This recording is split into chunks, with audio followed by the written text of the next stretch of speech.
Pukul 11 pagi, Larasati Wibowo menaiki tangga marmer rumah mewah keluarga Prata di kawasan elit Menteng, Jakarta sambil membawa tas sederhananya dan hati yang penuh harapan. Musik di usia 28 tahun, akhirnya ia mendapatkan pekerjaan sebagai pengasuh anak di keluarga kaya setelah berbulan-bulan menganggur. Gaji itu akan membantu membayar biaya pengobatan ibu saya dan melunasi utang yang terus menumpuk. Rumah itu sangat megah, 3 lantai, taman luas, kolam renang besar. Yang selama ini hanya pernah dilihat Larasati Wibowo di majalah Gaya Hidup Indonesia. Namun yang paling terasa justru kesunyian berat yang menyelimuti rumah itu. Seolah-olah rumah besar itu sendiri sedang sakit. Larasati Wibowo. Suara dingin terdengar dari aula depan. Itu adalah Rania Prameswari. Wanita berusia tak teramipo tahun yang elegan seperti model majalah, tetapi memiliki tatapan mata setajam es. Kamu pengasuh baru itu? Ya, Ibu. Saya Larasati Wibowo. Senang bertemu dengan Anda. Rania Prameswari menatapnya dari atas sampai bawah, memperhatikan pakaian sederhana, tas lama, dan sepatu usah miliknya. Saya harap kamu mengerti. Tanggung jawab besar di rumah ini anak tiri saya, Damar Pradipta, adalah anak yang spesial. Spesial bagaimana, Bu? Kamu akan tahu nanti. Rania Prameswari membalikan badan. Ikuti saya. Mereka naik ke lantai 2 tempat kamar Damar Pradipta berada. Larasati Wibowo mendengar batuk pelan dari balik pintu saat pintu dibuka. Ia melihat seorang anak laki-laki berusia 10 tahun terbaring di atas tempat tidur. Wajahnya pucat seperti kertas, lingkar mata hitam dan napasnya terdengar berat. Damar Pradipta, ini pengasuh barumu. Larasati Wibowo. Anak itu mengangkat pandangan lelahnya. Halo, bisiknya dengan suara serak. Hati Larasati Wibowo langsung terasa sesak. Anak itu jelas terlihat sangat sakit. Halo, Damar Pradipta, bagaimana perasaanmu? Capek, jawabnya sambil batuk lagi. Damar Pradipta memiliki gangguan pernapasan kronis. Jelas Rania Prameswari dengan dingin. Dia menghabiskan sebagian besar waktunya di tempat tidur. Tugasmu hanya memberi obat tepat waktu dan memanggil saya jika keadaannya memburuk. Larasati Wibowo melihat sekeliling kamar. Kamar itu mewah tetapi terasa dingin. Tidak ada mainan berserakan. Tidak ada gambar anak-anak di dinding. Tidak ada kehidupan. Dia tidak bermain dan tidak keluar kamar.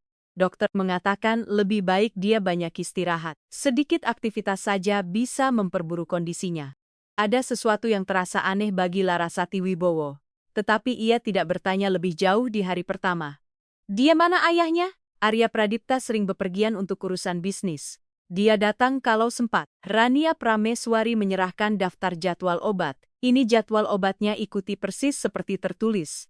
Damar Prata harus meminum 6 jenis obat setiap hari. Larasati Wibowo melihat daftar itu dengan heran. Terlalu banyak obat untuk anak usia sepetusan. Obat alergi, obat pernapasan, obat penenang, vitamin. Dia minum semua ini, itu resep dokter. Jangan banyak bertanya. Setelah Rania Prameswari keluar, Larasati Wibowo duduk di kursi samping tempat tidur Damar Pradipta. Kamu suka cerita? Mata anak itu sedikit berbinar. Suka cerita seperti apa? Petualangan. Tapi kata Rania Prameswari, saya tidak boleh terlalu bersemangat. Larasati Wibowo mengernyitkan dahi. Anak kecil yang tidak boleh merasa senang. Apa yang paling kamu suka lakukan? Damar Pradipta berpikir sejenak. Dulu saya suka berlari di taman, tapi sekarang sudah tidak boleh lagi. Sejak kapan?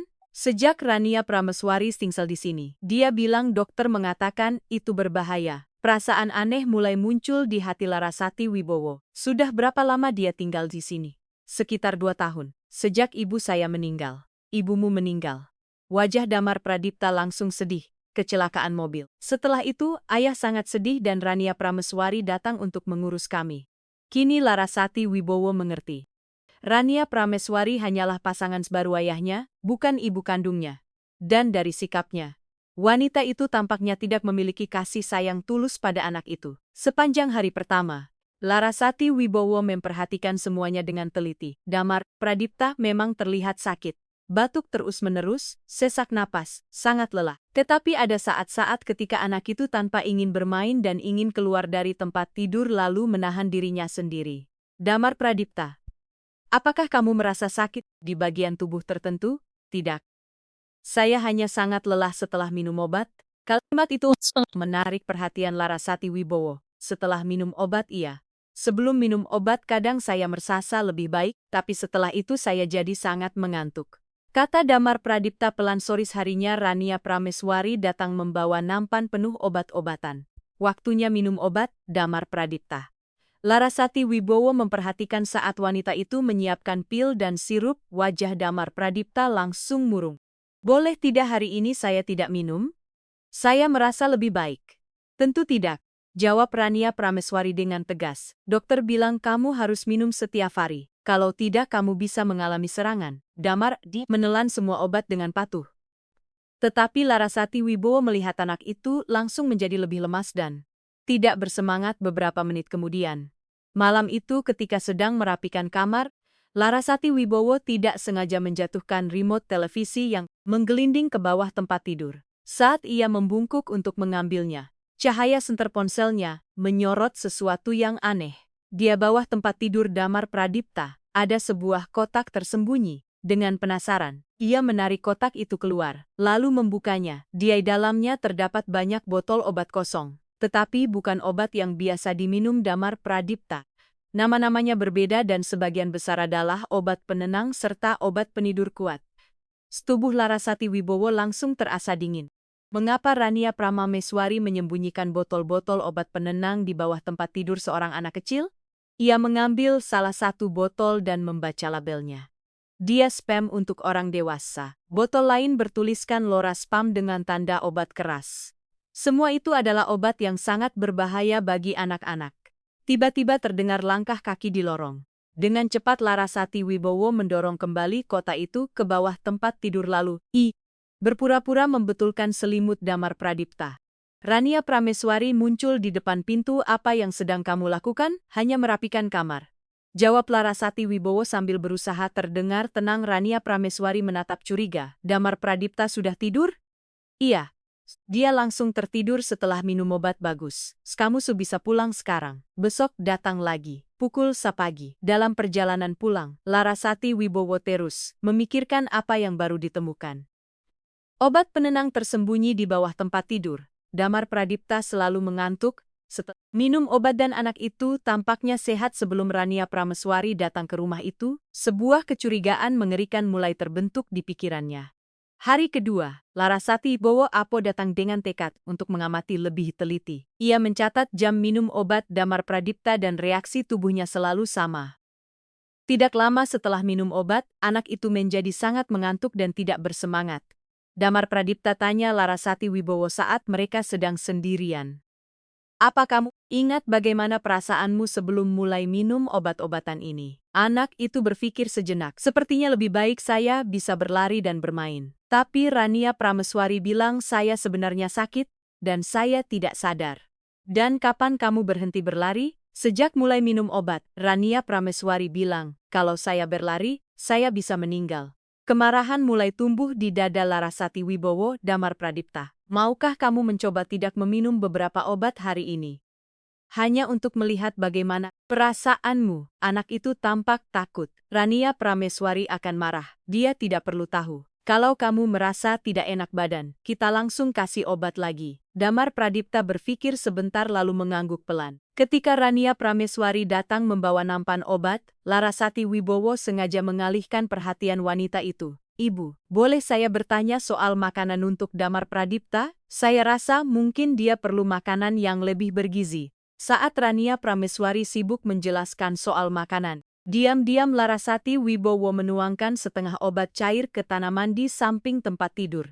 Akhirnya Damar Pradipta hanya meminum setengah dosis. 2 jam kemudian sesuatu yang mengejutkan terjadi. Untuk pertama kalinya setelah berhari-hari, Damar Pradipta duduk sendiri di atas tempat tidur. Larasati Wibowo, saya merasa aneh. Aneh bagaimana? Tidak terlalu capek seperti bisa berdiri. Larasati Wibowo hampir tidak mampu menahan emosinya. Mau coba berdiri? Damar Pradipta ragu-ragu, tetapi Larasati Wibowo membantunya. Anak itu berhasil berdiri meskipun sedikit goyah. Saya tidak percaya, bisiknya pelan. Sudah lama sekali saya tidak bisa berdiri. Saat itu juga langkah kaki terdengar dari lorong. Dengan cepat, Larasati Wibowo membantu Damar Pradipta kembali berbaring di tempat tidur. Rania Prameswari masuk ke kamar. Bagaimana keadaannya? Sedang tidur? Jawab Larasati Wibowo. Tetapi Rania Prameswari langsung menyadari ada sesuatu yang berbeda. Dia terlihat berbeda hari ini. Berbeda bagaimana? Tidak terlalu mengantuk. Rania Prameswari menatap curiga ke arah Larasati Wibowo. Kamu sudah memberinya semua obat. Tentu saja. Malam itu, Larasati Wibowo pulang dengan keyakinan penuh bahwa Damar Pradipta memang sengaja dibius. Tetapi ia masih membutuhkan bukti lebih kuat sebelum membuat tuduhan. Hari ketiga, ia memutuskan untuk lebih berani. Saat Rania Prameswari pergi berbelanja, Larasati Wibowo menghentikan seluruh obat milik Damar Pradipta. Hari ini kita lihat bagaimana perasaanmu tanpa obat apapun, katanya pelan. Damar Pradipta tampak guguk. Bagaimana kalau saya sakit? Saya ades di sini. Kalau kamu merasa tidak enak badan, kita langsung kasih obat. Jam pertama berjalan normal. Damar Pradipta tidur sebentar. Tetapi itu tidur alami.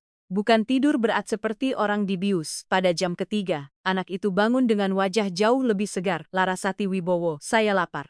Itu pertama kalinya dalam beberapa hari ia menunjukkan nafsu makan.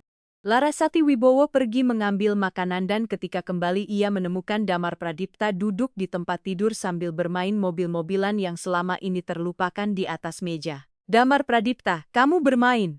Iya. Anak itu tersenyum kecil. Saya merasa lebih baik sore harinya. Damar Pradipta berhasil berjalan mengelilingi kamar. Ia belum bisa berlari karena tubuhnya masih lemah, tetapi ia benar-benar bisa berjalan. Dan yang paling penting, ia tidak batuk sama sekali. Saya juga tidak sesak napas. Larasati Wibowo, katanya pelan. Saya rasa sebenarnya saya tidak sakit. Kenapa kamu berpikir begitu? Karena saya hanya merasa buruk setelah minum obat. Kalau tidak minum, saya merasa normal. Hati Larasati Wibowo dipenuhi campuran lega dan marah. Lega, karena Damar Pradipta ternyata tidak benar-benar sakit marah, karena ada seseorang yang sengaja menyiksa anak kecil ini. Saat Rania Prameswari pulang, Damar Pradipta sudah kembali ke tempat tidur, sambil berpura-pura mengantuk. Namun, Larasati Wibowo bisa melihat jelas bahwa anak itu berbeda, lebih hidup dan lebih sadar. Kamu sudah memberi obat? Tanya Rania Prameswari. Sudah, jawab Larasati Wibowo sambil kembali berbohong. Rania Prameswari memeriksa Damar Pradipta dengan cermat. Dia terlihat aneh hari ini. Aneh bagaimana? Saya tidak tahu. Berbeda saja. Rania Prameswari mengambil termometer. Saya akan periksa apakah dia demam, suhu tubuh normal, tekanan darah normal, pernapasan normal.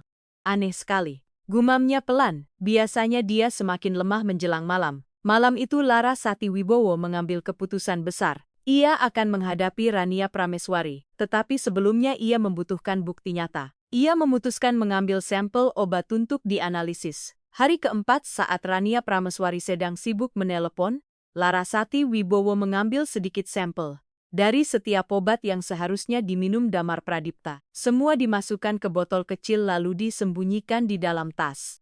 Sore harinya ia membawa sampel itu ke apotek milik sahabatnya, Bagas Mahendra. Bagas Mahendra, bisakah kamu memeriksa obat-obatan ini untuk saya? Tentu untuk apa? Larasati Wibowo ragu sesaat. Saya perlu tahu, apakah isi obat ini benar sesuai labelnya? Bagas Mahendra memeriksa sampel-sampel itu dengan serius. Larasati Wibowo, ini masalah besar. Saya perlu beberapa jam untuk melakukan tes. Besok saya telepon hasilnya. Malam itu Larasati Wibowo hampir tidak bisa tidur. Bagaimana jika dugaannya benar? Bagaimana jika ternyata salah? Dan bagaimana jika Rania Prameswari mengetahui apa yang sedang ia lakukan? Hari kelima, kondisi Damar Pradipta terlihat jauh lebih baik setelah 2 hari hampir tanpa obat. Ia mampu berdiri lebih lama. Nafsu makannya kembali dan pikirannya lebih sadar. Larasati Wibowo bisiknya saat mereka sendirian. Apa saya boleh mencoba berjalan sampai jendela? Ayo kita coba. Damar Pradipta berhasil berjalan sendiri menuju jendela. Ketika melihat taman di luar, matanya langsung berbinar. Saya ingat dulu sering bermain di bawah sana sebelum sakit. Mau coba turun ke taman.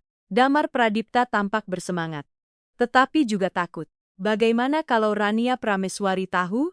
Dia pergi ke salon dan baru pulang sore nanti. Perlahan Larasati Wibowo membantu Damar Pradipta menuruni tangga. Tubuh anak itu masih lemah akibat berbulan-bulan dibius, tetapi ia tetap bisa berjalan. Begitu sampai di taman belakang rumah keluarga Pradipta, wajah Damar Pradipta langsung berubah penuh kebahagiaan. Damar Pradipta menarik napas panjang. Udara di sini berbeda. Berbeda bagaimana? Tanya Larasati Wibowo. Lebih enak. Dia kamar rasanya seperti susah bernapas. Larasati Wibowo langsung mengernyit. Damar Pradipta, tunjukkan tempat kamu dulu bermain. Anak itu menunjuk sebuah ayunan di bawah pohon mangga besar. Dulu ibu saya sering mendorong ayunan itu. Mau coba? Damar Pradipta duduk di ayunan dan Larasati Wibowo mendorongnya perlahan. Untuk pertama kalinya setelah berbulan-bulan, ia melihat anak itu benar-benar tersenyum dan benar-benar bahagia. Boleh lebih tinggi? Boleh. Damar Pradipta tertawa kecil saat ayunannya bergerak semakin tinggi. Itu suara yang belum pernah didengar Larasati Wibowo sebelumnya. Tawa seorang anak sehat yang bahagia. Setelah setengah jam bermain di taman, mereka kembali ke kamar. Damar Pradipta memang lelah, tetapi itu kelelahan normal setelah bermain, bukan tubuh lemah karena dibius obat. Larasati Wibowo katanya pelan. Terima kasih sudah membiarkan saya bermain sama-sama. Nak, apa saya akan sembuh?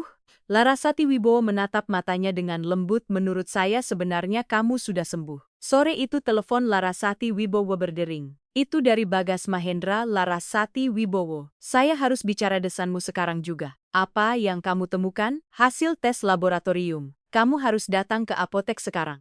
Larasati Wibowo berbohong kepada Ranias Prameswari mengatakan bahwa ia harus keluar sebentar untuk urusan penting lalu buru-buru pergi ke apotek Mahendra. Wajah Bagas Mahendra terlihat sangat serius. Larasati Wibowo, dari mana kamu mendapatkan sampel obat ini?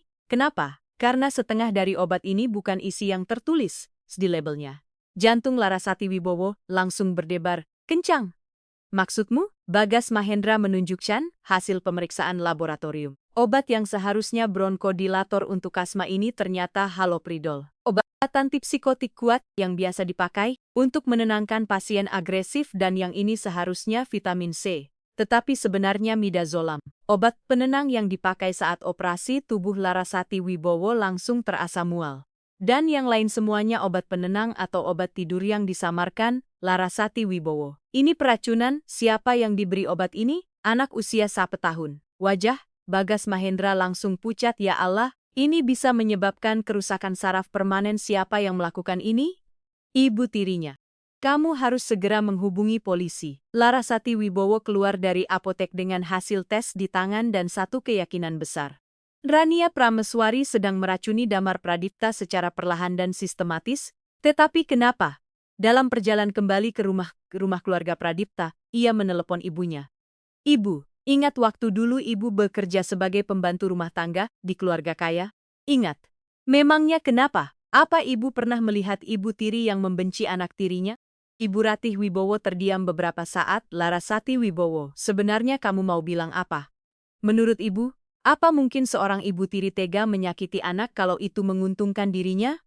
Nak, kenapa kamu bertanya begitu? Akhirnya Larasati Wibowo menceritakan semuanya kepada ibunya. Kondisi Damar Pradipta, obat palsu, dan kota obat tersembunyi di bawah tempat tidur. Astagfirullah, bisik Ibu Ratih Wibowo dengan suara gemetar. Larasati Wibowo. Wanita itu sedang mencoba membunuh anak itu. Saya tidak tahu apakah sampai ingin membunuh. Tapi dia jelas sedang menyakitinya. Kenapa? Saya belum tahu.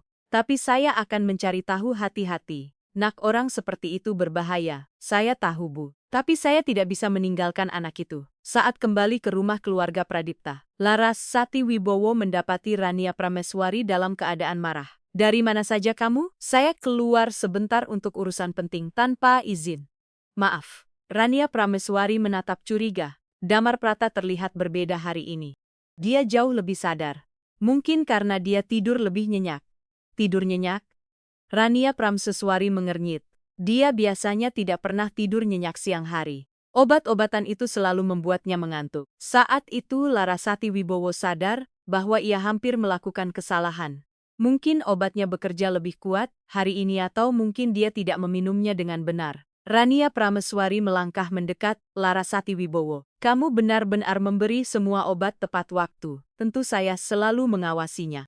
Malam itu, Larasati Wibowo terus berpikir tentang langkah berikutnya. Ia sudah memiliki bukti bahwa obat-obatan itu palsu, tetapi ia masih harus menemukan alasan sebenarnya di balik semua ini. Mengapa Rania Prameswari melakukan semua ini kepada Damar Pradipta?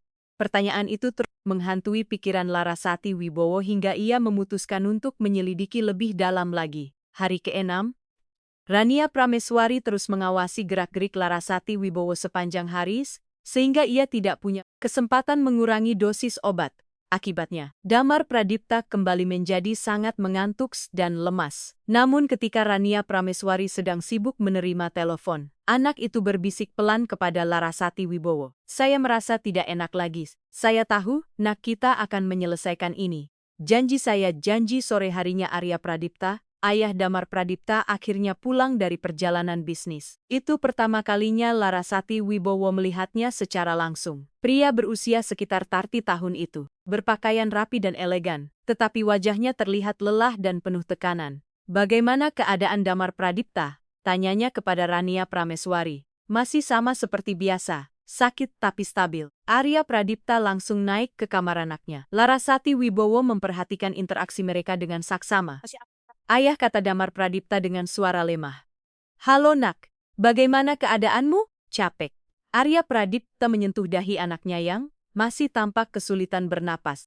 Sesaat Larasati Wibowo menyadari bahwa pria itu benar-benar peduli kepada putranya. Ia sama sekali tidak tahu apa yang sebenarnya sedang terjadi. Ketika Arya Pradipta turun kembali ke bawah, Rania Prameswari langsung menghampirinya. "Sayang, dokter bilang Damar Pradipta mungkin perlu dirawat di rumah sakit." "Dirawat?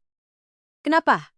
"Kondisinya tidak membaik, mungkin lebih baik dia tinggal di rumah sakit untuk sementara." Tubuh Larasati Wibowo langsung merinding. Rania Prameswari ingin membawa Damar Pradipta ke rumah sakit, jauh dari rumah dan jauh dari saksi. Akan lebih mudah baginya melanjutkan peracunan itu. "Menurutmu itu perlu?" tanya Arya Pradipta. "Dokter yang menyarankan." "Dokter yang mana?" "Dokter Fajar Nugraha. Kamu sedang pergi saat dia datang." Padahal Larasati Wibowo tidak pernah melihat Dokter Manaun memeriksa Damar Pradipta. Itu kebohongan lain dari Rania Prameswari. Malam itu, ketika rumah sudah sunyi, Larasati Wibowo akhirnya membuat keputusan besar.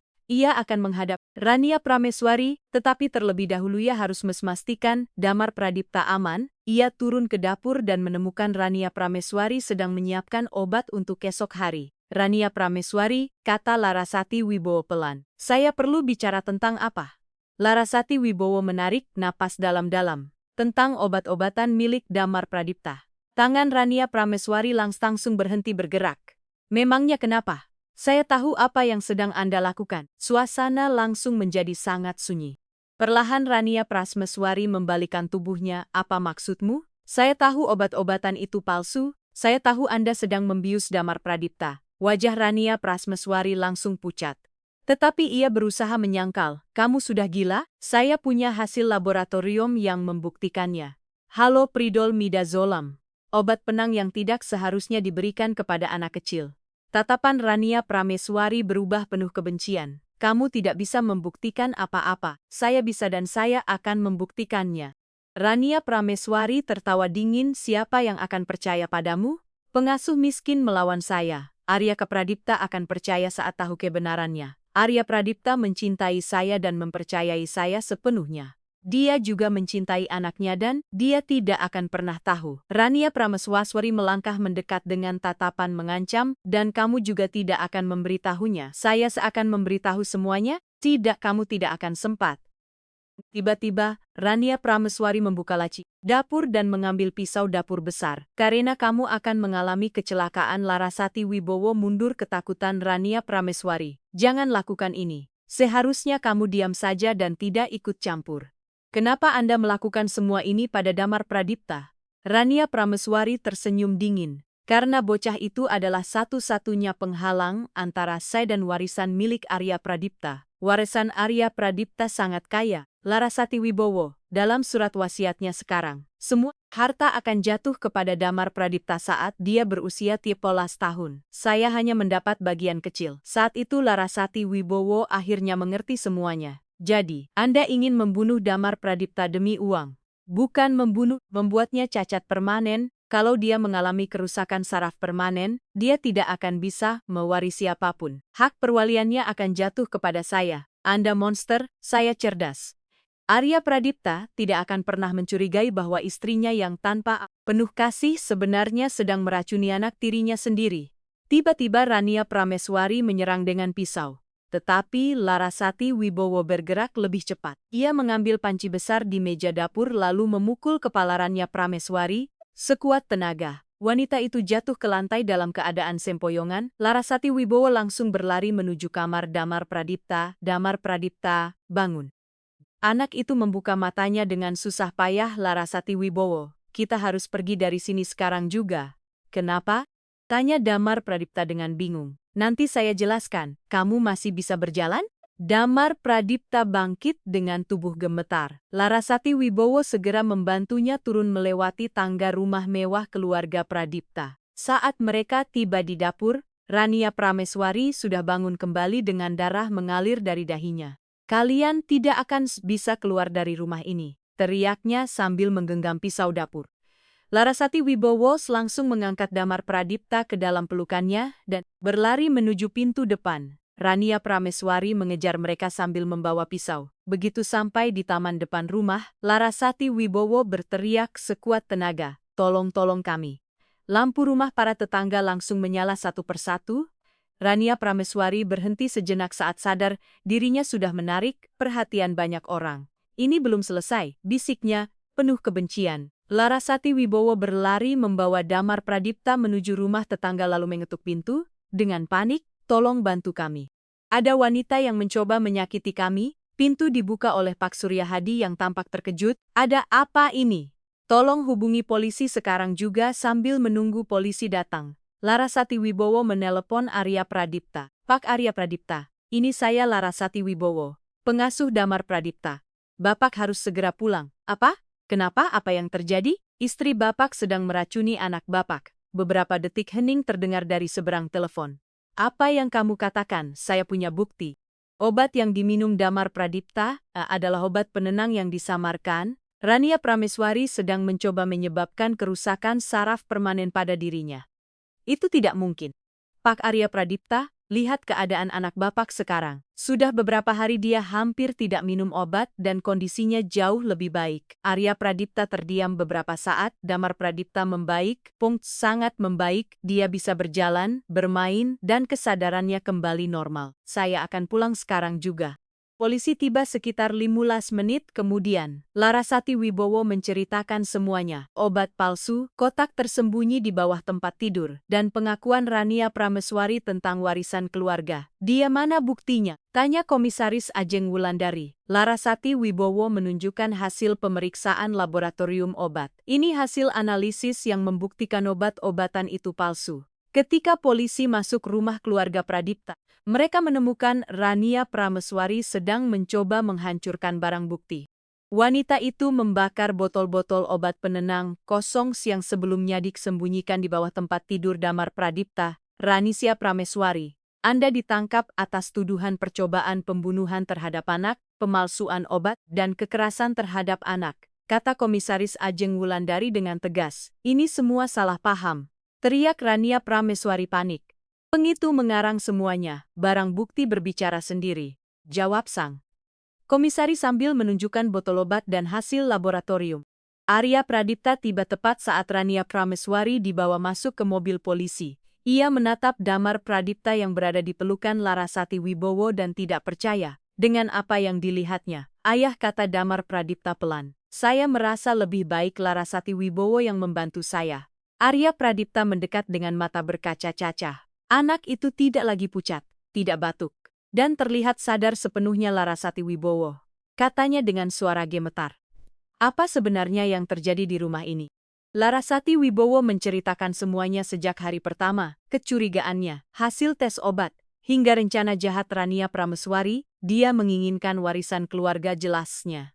Dia mencoba membuat Damar Pradipta mengalami kerusakan saraf permanen supaya bisa mengambil hak perwalian dan menguasai seluruh harta. Arya Pradipta langsung syok. "Saya benar-benar mempercayainya. Dia sangat pandai berpura-pura." Arya Pradipta kemudian berlutut di depan putranya. "Damar Pradipta, apa kamu ingat bagaimana keadaanmu sebelum mulai minum obat?" "Saya ingat. Ayah, saya dulu suka berlari dan bermain di taman. Saya tidak pernah cepat lelah." "Dan kapan kamu mulai merasa sakit?" Damar Pradipta berpikir sesaat saat Rania Prameswari datang, dia bilang saya sakit dan harus minum obat. Arya Pradipta langsung memeluk putranya sambil menangis maafkan ayah. Nak, ayah seharusnya sadar lebih cepat, tidak apa-apa. Ayah Larasati Wibowo sudah menyelamatkan saya. Arya Pradipta memandang Larasati Wibowo dengan rasa syukur yang begitu besar. Bagaimana saya bisa membalas semua ini? Tidak perlu membalas apapun, saya akan melakukan hal yang benar. Dalam beberapa hari berikutnya, Damar Pradipta menjalani pemeriksaan medis lengkap di rumah sakit swasta. Jakarta hasilnya menunjukkan bahwa anak itu sebenarnya sehat sepenuhnya. Berbulan-bulan dibius memang menyebabkan kelemahan otot dan keterlambatan perkembangan. Tetapi tidak ada kerusakan permanen dengan fisioterapi dan waktu. Dia akan pulih sepenuhnya, kata Dr. Rendra Wijaya. Sementara itu, Rania Prameswari resmi didakwa atas percobaan pembunuhan berencana, pemalsuan obat, dan kekerasan terhadap anak. Penyelidikan. Polisi kemudian mengungkap fakta mengejutkan bahwa Rania Prameswari pernah melakukan hal yang sama sebelumnya. Suami pertamanya, Bima Wardana, meninggal dalam keadaan mencurigakan. Setelah tiba-tiba sakit misterius selama berbulan-bulan, Arya Pradipta segera memecat semua dokter yang selama ini menangani Damar Pradipta. Polisi menemukan bahwa sebagian dokter ternyata disuap oleh Rania Prameswari. Sementara beberapa nama dokter lainnya bahkan tidak pernah benar-benar ada. Seminggu kemudian Arya Pradipta berbicara serius kepada Larasati Wibowo. Saya ingin mengajukan sesuatu tentang apa? Saya ingin kamu tetap tinggal di rumah ini, bukan sebagai pengasuh lagi, tetapi sebagai bagian dari keluarga kami. Damar Pradipta membutuhkan seseorang yang benar-benar peduli padanya. Larasati Wibowo menoleh ke arah taman dan melihat Damar Pradipta berlari sambil tertawa seperti anak normal lainnya. Saya akan sangat senang tinggal di sini. Arya Pradipta tersenyum lega. Dan satu hal lagi, Larasati Wibowo. Ya, terima kasih sudah menyelamatkan Asa Sacha dan berani melakukan hal yang benar meskipun pekerjaanmu terancam Samri. Bulan kemudian, Damar Pradipta benar-benar pulih. Ia kembali bersekolah, memiliki teman-teman, dan setiap hari berlari di taman rumah. Keluarga Pradipta dengan penuh semangat kini menjadi anak sehat dan ceria. Sementara itu, Larasati Wibowo bukan lagi sekadar pengasuh. Sia sudah seperti ibu kedua bagi Damar Pradipta dan sahabat terdekat bagi Arya Pradipta. Mereka membentuk keluarga yang tidak biasa, tetapi penuh cinta yang tulus. Suatu sore saat bermain di taman, Damar Pradipta berkata pelan, "Terima kasih sudah menyelamatkan saya." "Sama-sama, Nak. Apa Larasati Wibowo akan selalu tinggal bersama kami?" Larasati Wibowo menoleh ke arah Arya Pradipta yang tersenyum sambil mengangguk pelan. "Selalu Damar Pradipta selamanya." Sementara itu, Rania Prameswari dijatuhi hukuman 15 tahun penjara. Dia dalam lapas perempuan Pondok Bambu, tidak ada yang bersimpati kepada wanita yang menyakiti anak kecil. Di sana ia akhirnya menyadari bahwa keadilan punya cara sendiri untuk menghukum orang jahat. Tahun demi tahun berlalu, dan Damar Pradipta tumbuh menjadi anak laki-laki yang sehat dan kuat. Ia tidak pernah melupakan pengasuh sederhana yang berani mencari kebenaran dan menyelamatkan hidupnya. Sedangkan Larasati Wibowo belajar bahwa terkadang keluarga terindah bukanlah keluarga tempat kita dilahirkan, melainkan keluarga yang kita pilih dengan hati setahun. Setelah semua kejadian itu, Arya Pradipta membuat keputusan yang mengejutkan. Larasati Wibowo. Saat itu mereka sedang duduk di taman sambil melihat Damar Pradipta bermain bola dengan anak-anak tetangga. Sesuatu yang dulu mustahil saat Rania Prameswari masih tinggal di rumah itu. "Larasati Wibowo, kamu telah mengubah hidup kami sepenuhnya." Damar Pradipta bukan hanya sehat secara fisik sekarang, dia benar-benar bahagia. Dan saya juga akhirnya menemukan ketenangan setelah sekian lama. Pak Arya Prata, saya hanya melakukan pekerjaan saya. Tidak, kamu melakukan jauh lebih dari itu. Kamu menyelamatkan keluarga saya. Arya Prata berhenti sejenak lalu menatap mata Larasati Wibowo dengan serius. "Saya tahu perbedaan status sosial kita mungkin terlihat seperti penghalang. Tetapi apakah kamu mau menikah dengan saya?" Larasati Wibowo langsung terdiam syok. "Apa? Saya jatuh cinta pada keberanianmu, kebaikanmu, dan caramu merawat Damar Pradipta dalam beberapa bulan terakhir. Saya sadar bahwa kamulah orang yang ingin saya habiskan hidup bersama." Saat itu, Damar Pradipta yang sedang bermain mendengar percakapan mereka lalu berlari mendekat.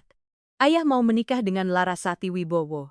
Kalau dia mau, Damar Pradipta langsung memeluk Larasati Wibowo erat. Tolong bilang iya. Nanti Larasati Wibowo jadi ibu saya sungguhan. Mata Larasati Wibowo langsung berkaca-kaca saat memandang dua pria yang kini sudah menjadi keluarganya. Saya menerima lamaran ini 11 bulan kemudian, mereka menikah dalam sebuah akad resepsi, sederhana yang hangat dan penuh haru. Tidak ada kemewahan berlebihan, karena Larasati Wibowo hanya menginginkan keluarga, sahabat sejati, dan cinta yang tulus. Dalam pesta pernikahan itu, Damar Pradipta memberikan pidato yang membuat semua tamu menangis. Larasati Wibowo menyelamatkan saya saat saya sangat sakit. Dia menemukan bahwa ada orang jahat yang sedang menyakiti saya dan dia berani melindungi saya. Sekarang dia adalah ibu saya dan ayah saya bahagia lagi. Terima kasih sudah menjaga keluarga kami. 2 tahun kemudian Larasati Wibowo melahirkan seorang bayi perempuan bernama Kirana Pradipta, adik perempuan Damar Pradipta. Anak laki-laki itu yang kini berusia 2 tahun menjadi kakak paling protektif di dunia pelan-pelan. Kirana Pradipta, katanya sambil menggendong adiknya dengan hati-hati. Tidak, kan ada siapapun yang boleh menyakitimu. Kak Damar Pradipta akan selalu melindungimu dari kejauhan. Arya Pradipta memandang keluarganya dengan mata penuh haru. Kini keluarganya benar-benar lengkap, sehat dan bahagia. Selama penyelidikan kriminal berlangsung, polisi juga menemukan fakta bahwa sebelum kasus Damar Pradipta, Rania Prameswari ternyata sudah 2 kali mencoba melakukan kejahatan yang sama terhadap pria-pria kaya lainnya. Polisi akhirnya membuktikan bahwa suami pertama Rania Prameswari, yaitu Bima Wardana, memang meninggal karena diracuni perlahan. Selama bertahun-tahun dan wanita itu hampir berhasil melakukan hal yang sama kepada pria kaya lainnya sebelum akhirnya ketahuan lebih dulu. Dia seorang sosiopat yang sangat manipulatif, kata Dr. Dewi Kartika, psikiater forensik yang menangani kasus tersebut. Dia tidak mampu merasakan cinta yang tulus, yang dia inginkan hanyalah uang dan status sosial. Dia dalam lapas perempuan Pondok Bambu. Rania Prameswari kehilangan segalanya, kemewahan, kekuasaan, dan kebebasan. Para narapidana lain, terutama para ibu, sama sekali tidak memiliki belas kasihan kepada wanita yang menyakiti anak kecil. Bagaimana mungkin kamu tega melakukan itu kepada anak kecil? Tanya seorang narapidana dengan marah. Kalian tidak mengerti, jawab Rania Prameswari dingin. Ini hanya urusan bisnis. Anak kecil bukan bisnis, bentak narapidana Slin. Sejak saat itu, Rania Prameswari hidup terasing dan dibenci bahkan di antara para kriminal lainnya. Sementara itu, di rumah keluarga Pradipta yang kini benar-benar terasa seperti rumah penuh cinta, kehidupan berkembang dengan bahagia. Damar Pradipta tumbuh menjadi anak laki-laki cerdas, atletis, dan populer di sekolahnya. Para dokter memastikan bahwa tidak ada kerusakan permanen akibat racun yang dulu diberikan kepadanya. Ini keajian, kata Dr. Rendra Wijaya. Kalau beberapa bulan lagi dia terus mengonsumsi obat-obatan itu, kerusakan sarafnya bisa menjadi permanen. Larasati Wibowo datang tepat waktu, jawab Arya Pradipta penuh syukur. Dia seperti malaikat penjaga Ponto tahun. Setelah semua kejadian itu, suatu sore Damar Pradipta sedang mengerjakan pekerjaan rumah sekolah ketika tiba-tiba bertanya. Ibu Larasati. Apa ibu menyesal pernah datang bekerja ke rumah ini? Larasati Wibowo berhenti menggendong Kirana Pradipta yang kini sudah menjadi gadis kecil cerdas berusia 3 tahun. Kenapa kamu bertanya begitu, nak? Karena ibu mengalami banyak hal buruk gara-gara kami. Rania Prameswari hampir menyakiti ibu. Larasati Wibowo duduk di sampingnya lalu memeluknya lembut. Damar Pradipta, semua yang saya alami sangat sepadan demi memiliki kalian sebagai keluarga saya. Dulu saya hanyalah pengasuh anak yang sedang mencari pekerjaan. Sekarang saya menjadi ibu dari 2 anak, luar biasa dan istri dari pria yang sangat mencintai saya. Bagaimana mungkin saya menyesal? Apa ibu tidak merindukan hidup ibu yang dulu? Hidup yang mana? Saya dulu tidak punya keluarga. Saya selalu khawatir soal uang dan merawat ibu saya sendirian. Larasati Wibowo memeluk Damar Pradipta semakin erat. Sekarang saya punya semua yang dulu hanya bisa saya impikan. Saat itu Arya Pradipta muncul di pintu ruang kerja. Sedang membicarakan apa kalian?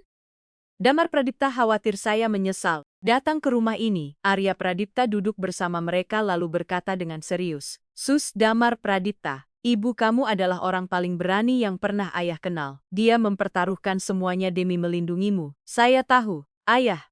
Karena itu saya ingin menjadi pemberani seperti ibu saat saya besar nanti.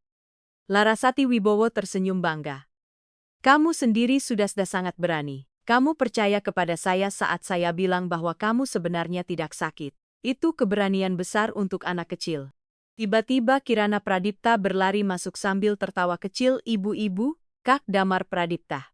Gadis kecil itu langsung melompat ke pelukan Larasati Wibowo sejak mulai bisa bicara. Ia selalu memanggil kakaknya dengan sebutan Kak Damar Pradipta. Sini, Kirana Pradipta, kata Damar Pradipta sambil mengangkat adiknya. Kita main di taman yuk, ayo.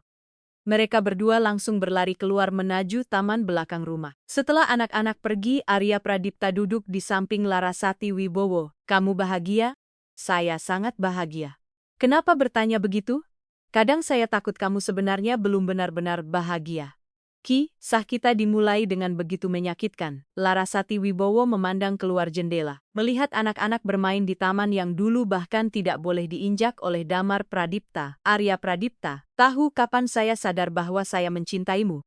Kapan? Malam saat semua itu terjadi. Saat kamu pulang dan hal pertama yang kamu lakukan adalah memeluk Damar Pradipta. Kamu tidak peduli pada polisi, skandal, atau penangkapan Rania Prameswari. Kamu hanya ingin memastikan anakmu baik-baik saja. Tentu saja dia anak saya. Nah, saat itulah saya melihat pria seperti apa kamu sebenarnya. Seorang ayah yang mencintai anaknya lebih dari apapun. Bagaimana mungkin saya tidak jatuh cinta? Arya Pradipta lalu mencium Larasati Wibowo dengan lembut. Saya mencintaimu. Larasati Wibowo Pradipta, saya juga mencintaimu. Malam itu setelah menidurkan anak-anak, Larasati Wibowo berjalan menuju kamar yang dulu menjadi tempat kerjanya dan sekarang sudah berubah menjadi ruang bermain milik Kirana Pradipta. Saat berdiri di sana, ia kembali teringat hari ketika dirinya menemukan kotak obat tersembunyi di bawah tempat tidur Damar Pradipta. Kalau saat itu Larasati Wibowo tidak menjatuhkan remote televisi, kalau ia tidak membungkuk untuk mengambilnya, kalau ia tidak melihat botol-botol obat tersembunyi di bawah tempat tidur Damar Pradipta, mungkin semuanya akan berakhir sangat berbeda. Sedang memikirkan apa? Tanya Arya Pradipta sambil muncul dari belakang dan memeluknya lembut. Tentang takdir. Tentang bagaimana hal kecil bisa mengubah segalanya. Maksudmu kalau saya tidak menjatuhkan remote itu, saya tidak akan pernah menemukan obat penenang tersebut? Damar Pradipta mungkin masih terus diracuni sampai sekarang. Arya Pradipta menggeleng pelan. Tapi kamu menemukannya karena kamu peduli pada dia. Pengasuh lain mungkin pernah datang ke rumah ini dan tidak menyadari apapun. Tetapi kamu sadar, karena kamu punya hati yang baik. Larasati Wibowo tersenyum kecil. Lucunya dulu saya datang ke rumah ini hanya karena putus asa mencari pekerjaan. Saya membutuhkan uang untuk merawat ibu saya.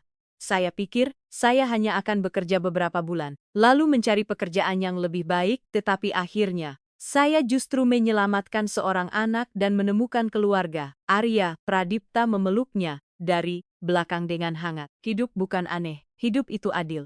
Orang baik pantas mendapatkan hal baik dan orang jahat juga menerima akibat dari perbuatannya. Rania Prameswari sedang menerima hukuman atas semua kejahatannya. Minggu berikutnya, Larasati Wibowo menerima telepon tak terduga. Halo. Ini Komisaris Ajeng Wulandari. Apa Anda masih ingat saya? Tentu saja, ada apa? Rania Prameswari ingin berbicara dengan Anda. Tubuh Larasati Wibowo langsung menegang. Dengan saya untuk apa? Dia bilang ingin meminta maaf. Saya tidak mau menemuinya, saya mengerti. Tetapi kondisinya sekarang sangat buruk. Para narapidana lain tidak memperlakukannya dengan baik, dan memang seharusnya begitu. Dia hampir membunuh seorang anak. Anda benar, saya hanya merasa Anda perlu tahu. Setelah menutup telepon, Larasati Wibowo menceritakan semuanya kepada Arya Pradipta. Apa yang ingin kamu lakukan? Tanya pria itu.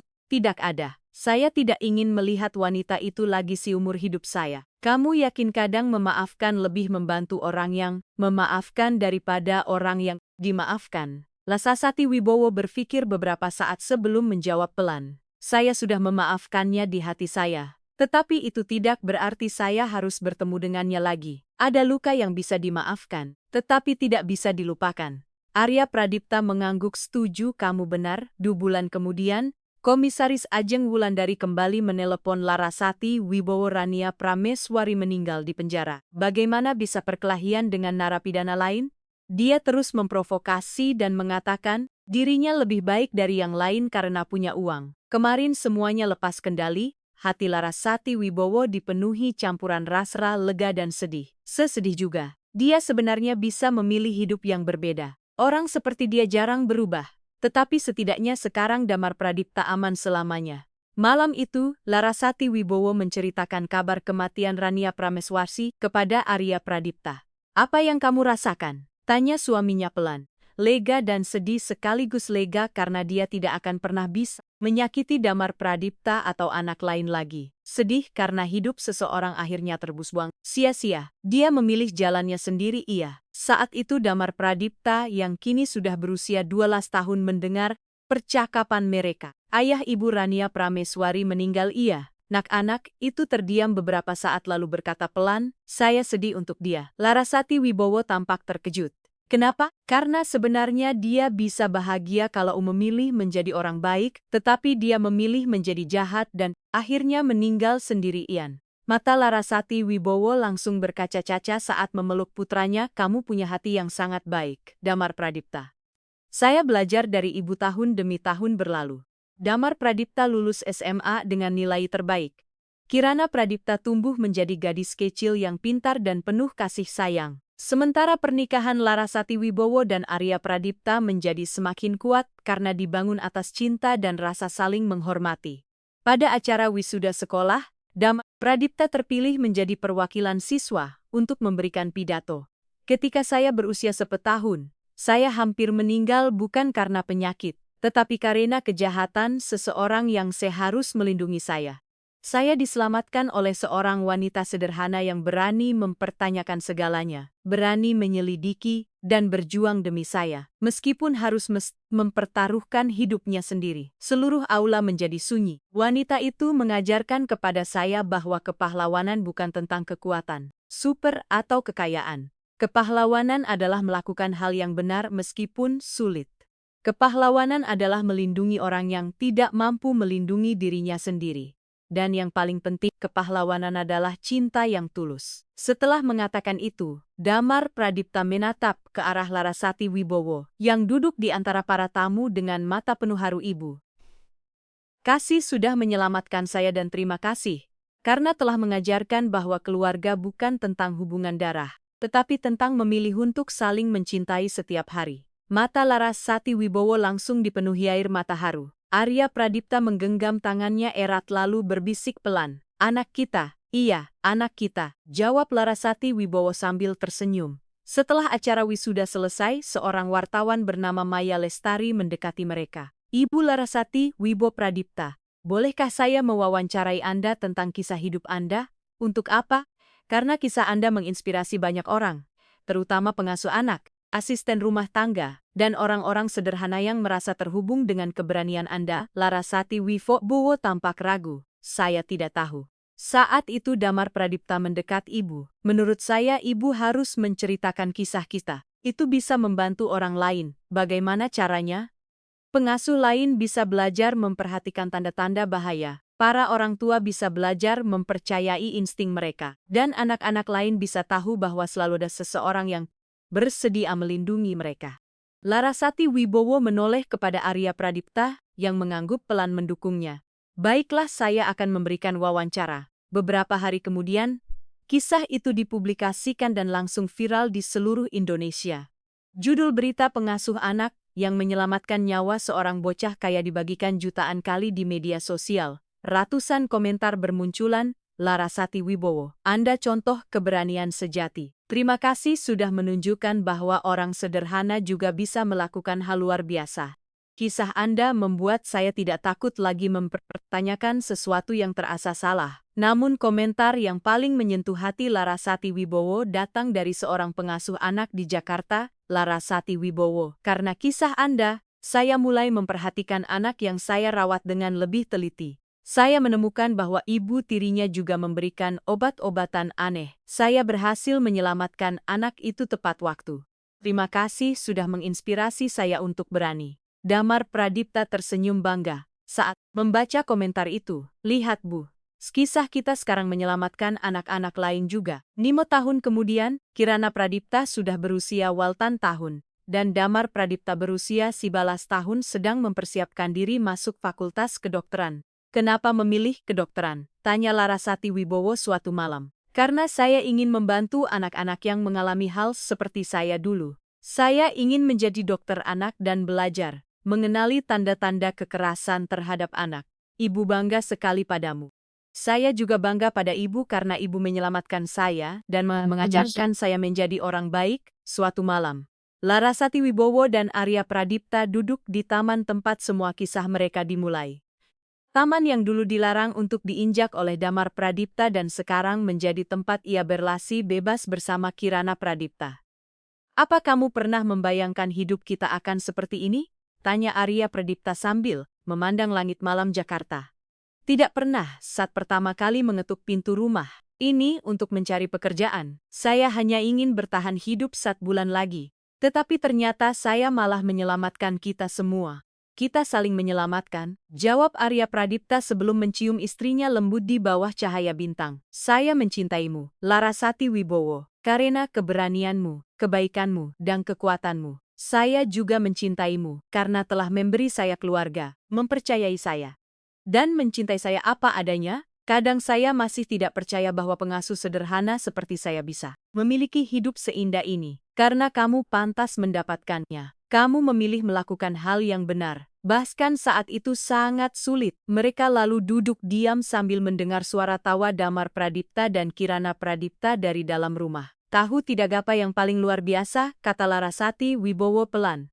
Apa? Saya datang ke rumah ini untuk merawat anak yang katanya sakit, ternyata dia bukan sakit, dia sedang diracuni. Saya menyelamatkannya, lalu jatuh cinta kepada kalian. Dan sekarang kita memiliki keluarga yang indah, cinta mengalahkan kejahatan dan cinta akan selalu menang kalau kita cukup berani untuk memperjuangkannya. Saat itu Damar Pradipta muncul di depan pintu rumah ayah. Ibu, Kirana Pradipta ingin menunjukkan gambar yang dia buat. Ayo kita lihat, kata Larasati Wibowo sambil tersenyum. Ternyata, gambar itu adalah gambar keluarga mereka, Larasati Wibowo, Arya Pradipta, Damar Pradipta, dan Kirana Pradipta berdiri sambil bergandengan tangan di depan. Rumah keluarga Pradipta, ini keluarga kita, kata Kirana Pradipta dengan bangga. Iya, ini keluarga kita, jawab Larasati Wibowo sambil memeluk putrinya Rat. Dan memang benar, keluarga itu lahir dari keberanian seorang wanita sederhana yang menolak berpaling saat melihat seorang anak sedang menderita. Sebuah keluarga yang membuktikan bahwa cinta sejati selalu lebih kuat daripada kejahatan apapun. Cerita ini dipersembahkan oleh channel Cerita Keluarga Drama. Menurut kalian, apakah Larasati Wibowo sudah cukup berani? Apa yang akan kalian lakukan jika menemukan kejadian seperti ini? Tulis pendapat kalian di kolom komentar.